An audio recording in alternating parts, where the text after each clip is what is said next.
الحمد للہ رب العالمین والصلاة والسلام علی خاتم النبیین وخاتم المعصومین اما بعد فاعوذ باللہ من الشیطان الرجیم بسم اللہ الرحمن الرحیم۔ محترم سامعین کرام، آج اس ویڈیو میں سورہ بقرہ آیت نمبر 72 سے 82 تک کا ترجمہ اور تفسیر صراط الجنان سے بیان کریں گے۔ بسم اللہ الرحمن الرحیم۔ وَإِذْ قَتَلْتُمْ نَفْسًا فَادَّارَأْتُمْ فِيهَا وَاللَّهُ مُخْرِجٌ مَا كُنْتُمْ تَكْتُمُونَ۔ ترجمہ کنز العرفان۔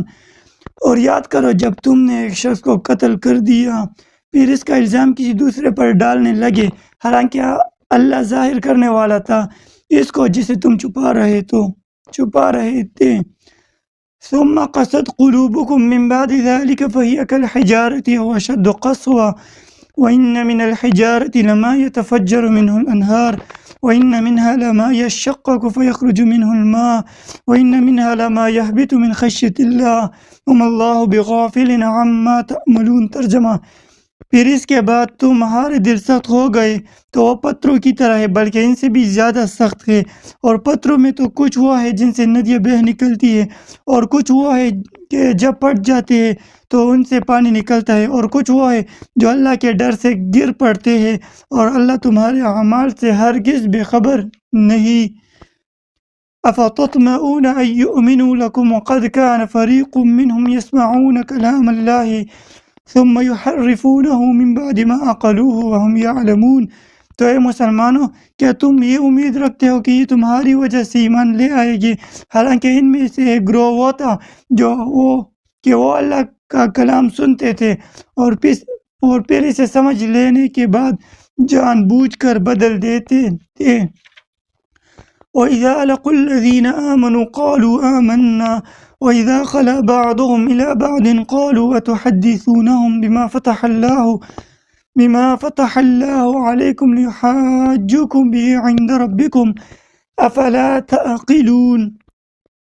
اور جب یہ مسلمانوں سے ملتے ہیں تو کہتے ہیں کہ ہم ایمان لا چکے ہیں، اور جب آپس میں اکیلے ہوتے ہیں تو کہتے ہیں کیا ان کے سامنے وہ علم بیان کرتے ہو جو اللہ نے تمہارے اوپر کھولا ہے تاکہ اس کے ذریعے یہ تمہارے رب کی بارگاہ میں تمہارے اوپر حجت قائم کرے؟ کیا تمہیں عقل نہیں؟ اولا یعلمون ان اللہ یعلم ما یسرون وما یعلنون۔ کہ یہ اتنی بات نہیں جانتے کہ اللہ جانتا ہے جو کچھ وہ چھپاتے ہیں اور جو کچھ ظاہر کرتے ہیں۔ ومنهم امیون لا یعلمون الکتاب الا امانی وانہم لا یظنون۔ اور ان میں کچھ ان پڑھ ہے جو کتاب کو نہیں جانتے مگر زبانی پڑھ لینا، یا کچھ اپنی من گڑت، اور یہ صرف خیال و گمان میں پڑے ہوئے ہیں۔ فویل للذین یکتبون الکتاب بأیدیہم ثم یقولون ھذا من عند اللہ لیشتروا به ثمنا قلیلا فویل لہم مما کتبت ایدیہم وویل لہم مما یکسبون۔ تو بربادی ہے ان لوگوں کے لیے جو اپنے ہاتھوں سے کتاب لکھتے ہیں پھر کہتے ہیں یہ اللہ کی طرف سے ہے کہ اس کے بدلے میں تھوڑی سی قیمت حاصل کر لے، تو ان لوگوں کے لیے ان کے ہاتھوں کے لکھے ہوئے کی وجہ سے ہلاکت ہے، اور ان کے لیے ان کی کمائی کی وجہ سے تباہی و بربادی ہے۔ وَقَالُوا لَن تَمَسَّنَا النَّارُ إِلَّا أَيَّامًا مَّعْدُودَةً قُلْ أَتَّخَذْتُمْ عِندَ اللَّهِ عَهْدًا فَلَن يُخْلِفَ اللَّهُ عَهْدَهُ أَمْ تَقُولُونَ عَلَى اللَّهِ مَا لَا تَعْلَمُونَ۔ اور بولے ہمیں تو آگ ہرگز نہ چھوئے گی مگر گنتی کے چند دن۔ اے حبیب صلی اللہ علیہ وسلم، تم فرما دو کیا تم نے خدا سے کوئی وعدہ لیا ہوا ہے؟ اگر ایسا ہے پھر تو اللہ ہرگز وعدہ خلافی نہیں کرے گا، بلکہ تم اللہ پر وہ بات کہہ رہے ہو جس کا تمہیں علم نہیں۔ بلا من کسب سیئۃ وأحاطت به خطیئته فأولئک اصحاب النار ہم فیہا خالدون۔ ہاں کیوں نہیں جس نے گناہ کمایا اور اس کی خطا نے اس کا گھیراؤ کر لیا تو وہ لوگ جہنمی ہے، وہ ہمیشہ اس میں رہیں گے۔ والذین آمنوا وعملوا الصالحات اولئک اصحاب الجنہ ہم فیہا خالدون۔ اور جو ایمان لائے اور اچھے کام کیے وہ جنت والے ہیں، انہیں ہمیشہ اس میں رہنا ہے۔ تو یہ تھا آج سورہ بقرہ آیت نمبر 72 سے 82 تک کا ترجمہ اور اب تفسیر سماعت کریں۔ فَقُلْنَا اضْرِبُوهُ بِبَعْضِهَا، اس پہلی آیت وائز قتلتم نفسا، اور جب تم نے قتل کیا، یا اس سے پہلے قتل کا بیان ہے جس کا اوپر واقعہ گزرا۔ فَقُلْنَا اضْرِبُوهُ بِبَعْضِهَا، فَقُلْنَا تو ہم نے فرمایا۔ اگلی آیت کا ہے بنی اسرائیل نے گائے ذبح کر کے اس کے کسی عضو سے مردہ کو مارا، وہ بحکم الہی زندہ ہو گیا، اس کے حلق سے خون کا فوارہ جاری تھا۔ اس نے اپنے چاچا زاد بھائی کے بارے میں بتایا کہ اس نے مجھے قتل کیا، اب اس کو بھی اقرار کرنا پڑا، اور حضرت موسیٰ علیہ السلام نے اس پر قصاص کا حکم فرمایا۔ اس آیت مبارکہ میں اللہ تعالیٰ نے مردے کو زندہ کرنے کے اس واقعہ سے قیامت کے دن اٹھائے جانے پر دلیل قائم کی کہ تم سمجھ لو کہ جیسے اللہ تعالیٰ نے اس مردہ کو زندہ کیا، اسی طرح وہ قیامت کے دن بھی مردہ کو زندہ فرمائے گا، کیونکہ وہ مردے زندہ کرنے پر قادر ہے، اور روز جزا مردوں کو زندہ کرنا اور حساب لینا حق ہے۔ اگلی آیت ثم قست قلوبکم، پھر تمہارے دل سخت ہو گئے۔ اس آیت کی ایک تفسیر یہ ہے کہ حضور نبی کریم صلی اللہ علیہ وسلم کے زمانے میں موجود یہودیوں کو مخاطب کر کے فرمایا گیا کہ اپنے آباء و اجداد کے عبرت انگیز واقعات سننے کے بعد تمہارے دل حق بات کو قبول کرنے کے معاملے میں سخت ہو گئے، اور وہ شدت سختی میں پتھروں کی طرح ہے، بلکہ ان سے بھی زیادہ سخت ہے، کیونکہ پتھر بھی اثر قبول کرتے ہیں کہ کچھ پتھروں سے ندیاں بہہ نکلتی ہے، اور کچھ ایسے ہیں کہ جب پٹ جاتے ہیں تو ان سے پانی نکلتا ہے، اور کچھ وہ ہے جو اللہ تعالیٰ کے ڈر سے اوپر سے نیچے گر پڑتے ہیں، جبکہ تمہارے دل اطاعت کے لیے جھکتے ہیں، نہ نرم ہوتے ہیں، نہ اللہ تعالیٰ سے ڈرتے ہیں، اور نہ ہی وہ کام کرتے ہیں جس کا انہیں حکم دیا جاتا ہے۔ اور یاد رکھو کہ اللہ تعالیٰ تمہارے اعمال سے ہرگز بے خبر نہیں، بلکہ وہ تمہارے ایک خاص وقت تک کے لیے مہلت دے رہا ہے۔ تفسیر روح البیان تفسیر جلالین میں موجود ہے۔ دوسری تفسیر یہ ہے کہ اس آیت میں بنی اسرائیل کے وہ لوگ مراد ہیں جو حضرت موسیٰ علیہ السلام کے زمانے میں موجود تھے۔ ان کے بارے میں فرمایا گیا کہ بڑی بڑی نشانیاں اور حضرت موسیٰ علیہ السلام کے معجزات دیکھ کر بھی انہوں نے عبرت حاصل نہ کی، ان کے دل پتھروں کی طرح ہو گئے، بلکہ ان سے بھی زیادہ سخت، کیونکہ پتھر بھی اثر قبول کرتے ہیں کہ ان میں کسی سے ندیاں بہہ نکلتی ہے، کوئی پتھر پٹ جاتا ہے تو اس سے پانی بہتا ہے، اور کوئی خوف الہی سے گر پڑتا ہے جسے اللہ تعالیٰ کو منظور ہوتا ہے۔ لیکن انسان جسے بے پناہ ادراک و شعور دیا گیا ہے، حواس قوی ہے، عقل کامل ہے، دلائل ظاہر ہے، عبرت و نصیحت کے مواقع موجود ہے، لیکن پھر بھی اللہ تعالیٰ کی اطاعت و بندگی کی طرف نہیں آتا۔ دل کی سختی کا انجام، اس سے معلوم ہوا کہ دل کی سختی بہت خطرناک ہے۔ اللہ تعالیٰ ارشاد فرماتا ہے افمن شرح اللہ صدرہ للاسلام فہو علی نور من ربہ فویل للقاسیۃ قلوبہم من ذکر اللہ اولئک فی ضلال مبین، سورہ زمر۔ تو کیا وہ جس کا سینہ اللہ نے اسلام کے لیے کھول دیا تو وہ اپنے رب کی طرف سے نور پر ہے، اس جیسا ہو جائے گا جو سنگ دل ہے۔ تو خرابی ہے ان کے لیے جن کے دل اللہ کے ذکر کی طرف سے سخت ہو گئے ہیں، اور وہ کلی گمراہی میں ہے۔ حضرت عبداللہ بن عمر رضی اللہ تعالیٰ عنہ سے روایت ہے کہ حضور نبی کریم صلی اللہ علیہ وسلم نے ارشاد فرمایا، اللہ تعالیٰ کے ذکر کے علاوہ زیادہ کلام نہ کیا کرو، کیونکہ اللہ کے تعالیٰ کے ذکر کے علاوہ کلام کی کثرت دل کو سخت کر دیتی ہے، اور لوگوں میں اللہ تعالیٰ میں سب سے زیادہ وہ شخص ہوتا ہے جس کا دل سخت ہو۔ یہ روایت ترمذی شریف میں موجود ہے۔ دل کی سختی سے متعلق مزید کلام سورہ حدید کی آیت نمبر 16-17 میں آئے گا انشاءاللہ۔ اگلی آیت افتطمعون، کیا تمہیں یہ امید ہے؟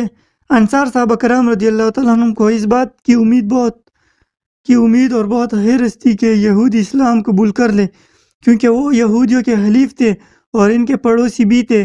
اس پر اللہ تعالیٰ نے ارشاد فرمایا کہ اے مسلمانوں، کیا تم یہ امید رکھتے ہو کہ یہ یہودی تمہارا یقین کریں گے؟ یا تمہاری تبلیغ کی وجہ سے ایمان لے آئے گے، حالانکہ ان میں ایک گروہ وہ تھا جو صرف علماء پر مشتمل تھا۔ وہ اللہ تعالیٰ کا کلام یعنی تورات سنتے تھے اور پھر اسے سمجھ لینے کے بعد جان بوجھ کر بدل دیتے تھے۔ اس طرح ان یہودیوں نے بھی تورات میں تحریف کی اور رسول کریم صلی اللہ علیہ وسلم کی نعت بدل ڈالی۔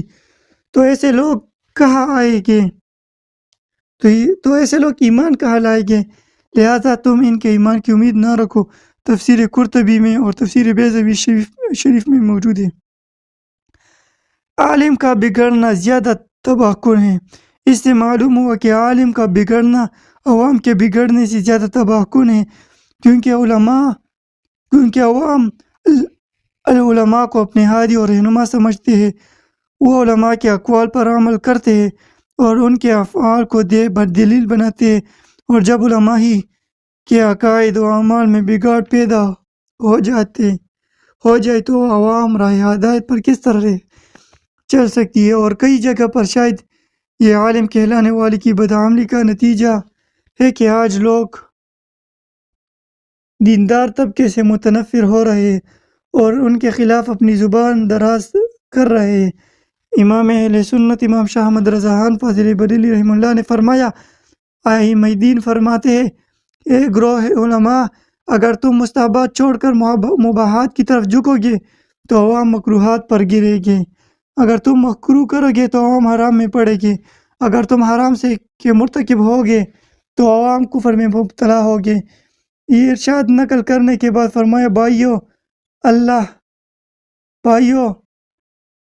للہ اپنے اوپر رحم کرو تو امت مصطفیٰ صلی اللہ علیہ وسلم پر رحم کرو۔ چرواہے کہلاتے ہو تو بھیڑیا نہ بنو۔ فتح و رضویہ شریف کی جلد نمبر 24 صفحہ 132 133۔ اگلی آیت، وَإِذَا لَقُوا الَّذِينَ، اور جب وہ ملتے ہیں۔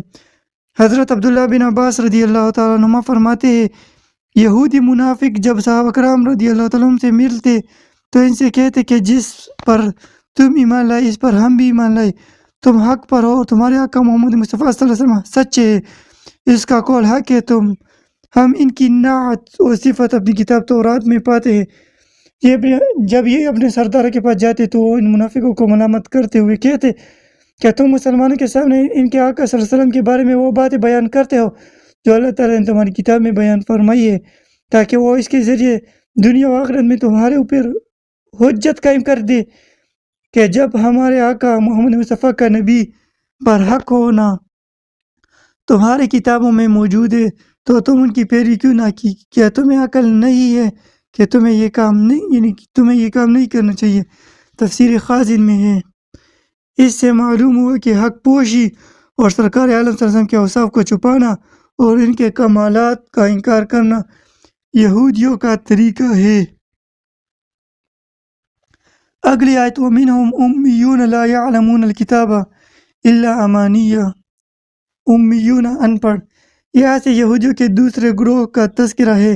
فرمائے گی کہ اب یہودیوں کے دوسرے گروہ کی سنتے کہ ان میں کچھ ان پڑھ ہیں جو کتاب یعنی تورات کو خود تو نہیں جانتے بلکہ اپنے مفاد پرست سردار کے بیانات پر ہی الٹے سیدھے خیال و گمان میں پڑے ہوئے ہیں کہ ان کی بخشش ہو جائے گی، یہ انہیں من گڑت خیالات میں خوش ہے۔ اگلی آیت، فوائل، تو بربادی ہے۔ جب سرکار دو عالم صلی اللہ علیہ وسلم مدینہ منورہ تشریف فرما ہوئے تو علماء تورات اور سرداران یہود کو قوی اندیشہ ہو گیا کہ ان کی روزی جاتی رہے اور سرداری مٹ جائے گی، کیونکہ تورات میں حضور نبی کریم صلی اللہ علیہ وسلم کا حلیہ اور اوصاف مذکور ہے۔ جب رسول کریم صلی اللہ علیہ وسلم کو اس کے مطابق ہے تو فوراً ایمان لے آئے اور اپنے علماء اور سردار کو چھوڑ دے گے۔ اس اندیشے سے انہوں نے تورات میں تحریف و تغییر کر ڈالی اور حجت شریف بدل دیا۔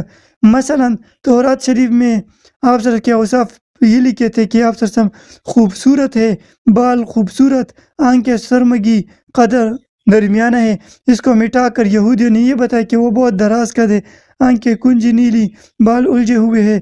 یہی عوام کو سناتے، یہی کتاب الہی کا مضمون بناتے اور سمجھتے کہ لوگ حضور نبی کریم صلی اللہ علیہ وسلم کو اس کے خلاف پائیں گے اور آپ صلی اللہ علیہ وسلم پر ایمان نہ لائیں گے بلکہ ہمارے گرویدہ رہیں گے اور ہماری کمائی میں فرق نہ آئے گا۔ یہ تفسیر جمل اور تفسیر خاجی میں موجود ہے۔ اس پر فرمائے گے کہ بربادی ہے ان لوگوں کے لیے جو اپنے ہاتھوں سے تورات میں من گھڑت باتیں لکھتے ہیں اور پھر کہتے ہیں کہ خدا کی طرف سے ہے یہ، اور یہ اللہ تعالیٰ کی کتاب میں تحریف صرف اس لیے کرتے کہ اس کے بدلے میں تھوڑی سی قیمت حاصل کرے۔ تو ان لوگوں کے لیے ان کے ہاتھوں کے لکھے ہوئے کی وجہ سے اور ان کی کمائی کی وجہ سے تباہی و بربادی ہے۔ اگلی آیت لن تمسنا النار، ہمیں تو ہرگز آگ نہ چھوئے گی۔ حضرت عبداللہ بن عباس رضی اللہ تعالیٰ عنہ سے مروی ہے کہ یہودی کہتے تھے کہ وہ دوزخ میں ہرگز نہ داخل ہوگے مگر صرف اتنی مدت کے لیے جتنے عرصے ان کے آباء و اجداد نے بیچڑے کو پوجا تھا، اس کے بعد وہ عذاب سے چھوٹ جائے گے اور وہ مدت 40 دن ہے۔ بعض یہودی کے نزدیک 7 دن ہے۔ تفسیر قرطبی اور تفسیر ابی سعود میں موجود ہے۔ اس پر یہ آیت کریمہ نازل ہوئی، چنانچہ اس آیت اور اس کے بعد والی آیت میں فرمایا گیا کہ حبیب صلی اللہ علیہ وسلم تم ان سے فرما دو کہ کیا تم نے اللہ تعالیٰ سے وعدہ فرمایا ہوا ہے کہ وہ تمہیں چند دن کے لیے جہنم میں ڈالے گا؟ اگر ایسا کوئی عہد ہے پھر تو اللہ تعالیٰ ہرگز تمہارا وعدے خلاف نہیں کرے گا، لیکن ایسا کچھ نہیں ہے، نہیں بلکہ حقیقت یہ ہے کہ اللہ تعالیٰ کہ تم اللہ تعالیٰ پر جھوٹ باندھ رہے ہو اور اللہ تعالیٰ تم پر ایسا وعدہ کرے گا کہ تم جہنم میں زیادہ عرصے کے لیے نہیں رہو گے۔ حالانکہ اللہ کا قانون یہ ہے کہ جس کا گناہ کا ارتکاب کیا اس کے گناہ نے اسی طرح گھیر لیا، یعنی وہ کفر میں جا پڑا تو وہ جہنم میں جائے گے اور ہمیشہ وہاں رہے گے۔ اگلی آیت بلا من کسب سیئۃ وحاطت خطیہ، کیوں نہیں جس نے گناہ کمایا اس کی گناہ نے اور اس کی خطا نے اس کا گھیراؤ کر لیا۔ اس آیت میں گناہ سے شرک و کفر مراد ہے اور احاطہ کرنے سے مراد ہے کہ نجات کی تمام راہیں بند ہو جائے اور کفر و شرک ہی اس کو موت آئے، اور کفر و شرک پر ہی اس کی موت آئے، کیونکہ مومن خواہ کیسا ہی گناہگار گناہوں سے گھرا ہوا ہوتا ہے، اس لیے کہ ایمان جو سب سے بڑی نیکی ہے وہ اس کے ساتھ ہے۔ تو یہ تھا آج کی ویڈیو میں سورہ بقرہ آیت نمبر 172 سے 182 تک کا ترجمہ اور تفسیر۔